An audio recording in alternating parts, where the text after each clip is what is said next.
안녕하세요. 2024년 5월 5일 어린이날 플라톤 인문학 TV 강연을 시작하겠습니다. 오늘은 제목이 이제 보수의 정신, 보수가 말하는 개혁이 무엇인가라고 하는 걸 놓고 강연을 하겠습니다.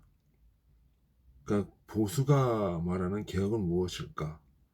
지난번에 제가 진보는 결국 해체일 수밖에 없다라고 이야기를 했습니다. 그러면 보수가 생각하는 개혁은 무엇일까?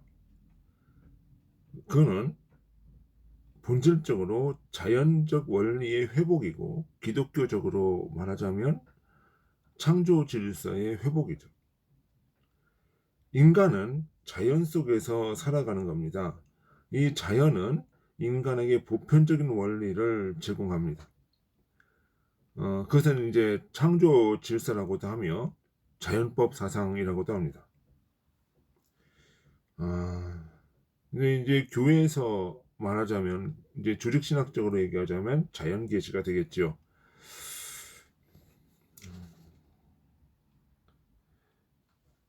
이것은 루스가 말하는 자연으로 돌아가자는 것과는 다른 것입니다. 루스의 자연주의는 사유재산을 부정하면서 문명 파괴, 원시 자연 상태로 돌아가는 것을 말하는 겁니다. 하지만 필자는 이런 사유재산도 결국은 자연의 일부다라고 하는 것이죠. 짐승들도 먹이 활동을 하면서 나름대로 자기의 것을 챙기는 겁니다. 원숭이들도 집단을 구성하며 그 안에서 가만히 보면 우두머리가 있죠. 그 우두머리는 내부에서 힘자랑, 그 권력 다툼을 벌이기도 하지만 외부에 적이 나타나면 무리를 대신해서 싸우기도 합니다. 어미는 새끼를 보호하며 어미로부터 보호를 받고 먹이를 먹고 자란 그 자식들, 새끼들은 또 자라서 새끼를 낳고 또 이제 번식을 하는 겁니다. 이런 모든 자연적 현상으로부터 인간은 깨달음을 얻는 겁니다. 그러니까 인간 스스로가 뭔가 깨달음을 얻는 것이 아니라 자연적인 어떤 모습들, 그 생태의 모습들, 그리고 식물을 보기도 하고 동물을 보기도 하고 흙과 같은 무생물을 보기도 하고 하늘의 별을 보기도 하면서 이 그 천지 만물의 이치를 알아가는 거죠. 돌아가는 것을 안다는 말이에요. 자, 그것이 그 이치가 바로 무엇이냐? 자연법이죠. 자연법. 그죠? 그것이 자연법 사상이고 이제 교회로 가면 그것이 창조 질서고 자연 계시가 되는 겁니다.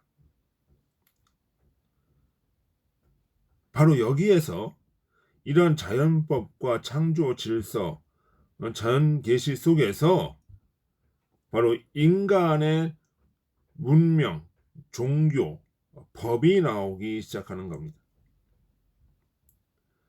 그들은 인간의 문명, 법, 종교는 자연적 원리, 창조 질서와 따로 떼어내서 생각할 수 없다는 겁니다. 그죠? 바울은 이것을 초등학문이라 그래서 얘기를 하는 거예요. 그러니까 이것이 루소의 그 자연 상태, 루소의 자연주의와는 반대되는 개념이 뭐냐면은 루소의 자연주의는 자연으로 돌아가자는 그것은 뭐냐면 자연 상태로 가자는 거예요. 그러니까 사유재산 제도를 없애면서 그러니까 모든 이 구조물들, 인간이 만든 문명이라든가 법이라든가 이런 것들을 결국은 사유재산이 생겨나면서부터 그런 법이나 문명이 생겨나게 되고 그런 거기에서 불평등과 억압과 착취가 생긴다. 그러니까 이 불평등과 억압과 착취를 없애려면 사유재산을 없애고 문명을 다시 해체해야 된다. 이렇게 나가는 거죠. 근데 그것이 이제 루소가 생각하는 자연주의고 여기서 생각하는 자연법 사상이라고 하는 건 뭐냐면 인간이라고 하는 이 존재도 자연의 일부고 또 그 사유재산도 결국은 자연적 원리에 의해서 생겨나는 것이고 그러면 그 자연적 원리가 인간의 문명을 만들어내고 법을 만들고 종교를 형성하면서 이렇게 인간의 문명이 형성되어 왔다라고 하는 거죠.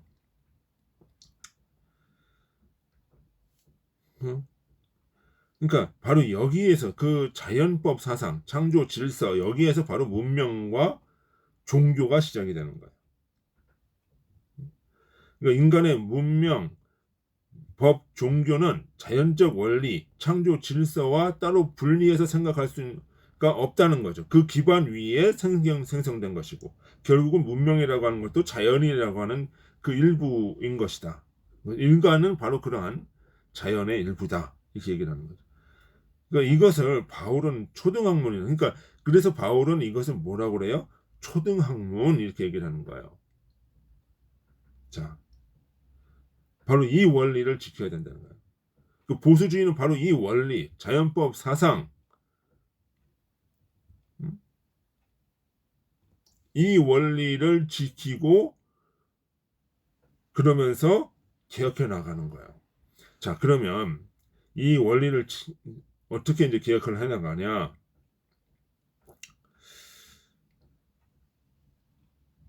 그러니까 인간에게는 이성이라고 하는 것이 있죠. 근데 인간의 이성이라는 존재가 진리와 선을 향해서 나가면은 이것은 인간의 문명이 진리와 선으로 나가고 이것은 발전적으로 나간다는 거예요. 그렇지만 인간이 탐욕을 쫓게 되고 인간의 이성이 탐욕을 쫓게 되고 그것으로 만물을 바라보고 이렇게 하게 된다면은 거기에서는 이 만물들은 어떻게 돼요? 오용이 된다는 거죠. 악용이 된다는 거예요. 악용이. 그러니까 여기서 선과 악이라고 하는 그 개념이 우리가 분명하게 있어야 된다는 거죠. 무엇이 좋은 것이고 무엇이 나쁜 것이고 무엇이 진보가 선으로 가야 되는 것이 진보고 그렇죠? 진리로 가야 된다는 거고.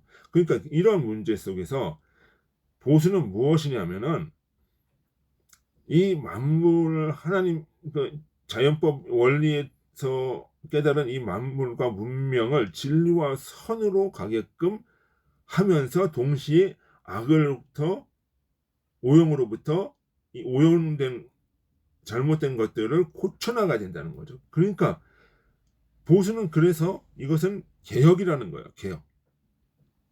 악으로 떨어지지 않도록 끊임없이 개혁해 나가는 것. 그러니까 창조 질서를 유지하면서 끊임없이 개혁해 나가는 거예요. 그래서 보수는 창조 질서를 지키면서 거기에서 개혁을 해 나간다. 그것이 이제 보수주의예요. 정치 철학으로 가자면. 그 보수주의 개혁은 그러니까 그 진보처럼 전부 다 때려부시고 이렇게 이성 중심으로 때려부시는 게 아니에요. 과거로부터 내려온 신의 섭리, 문화와 전통을 인정하면서 그 속에서 좋은 것을 계승 발전시키고 안 좋은 것은 개혁해 나가는 것. 그것이 보수의 정신이다라는 거죠. 그러니까 이런 정신은 바로 뭐다? 그러니까 보수는 바로 수구와는 다른 거예요. 수구는 뭐예요? 개혁이 없죠. 그냥 그대로 고집만 하고 가는 거지만 보수는 뭐예요? 개혁을 한다는 거죠. 끊임없이 개혁한다는 거죠. 그러면서 뭐예요? 이 자연 만물이 선순환이 되도록 한다. 자연 만물과 문명과 진보가 선순환되도록 한다. 이것이 이제 보수의 개념이죠. 그러니까 보수는 개혁과 함께해요. 그래서 보수는 자연적 원리와 창조 질서의 회복을 목적으로 한다는 거예요. 그런 면에서 기독교는 본질적으로 보수적이고 이것이 보수의 기독교 문화가 세상으로 나갈 때는 보수 정치, 보수 질서, 어? 보수적 세계관으로 정치 질서로 나간다는 거예요. 그러니까 기독교는 본질적으로 보수일 수밖에 없죠. 그러니까 기독교인은 보수일 수밖에 없다는 거예요. 그래서 여기 있는 저도 보수고, 보수는 창조 질서와 자연적 원리를 지키고 행하는 것이다. 이렇게 항하면서 또한 개혁해 나가는 것이다. 그것이 보수주의의 개혁이다. 이렇게 봐야 할 것입니다. 예, 수고하셨습니다. 안녕히 계십시오.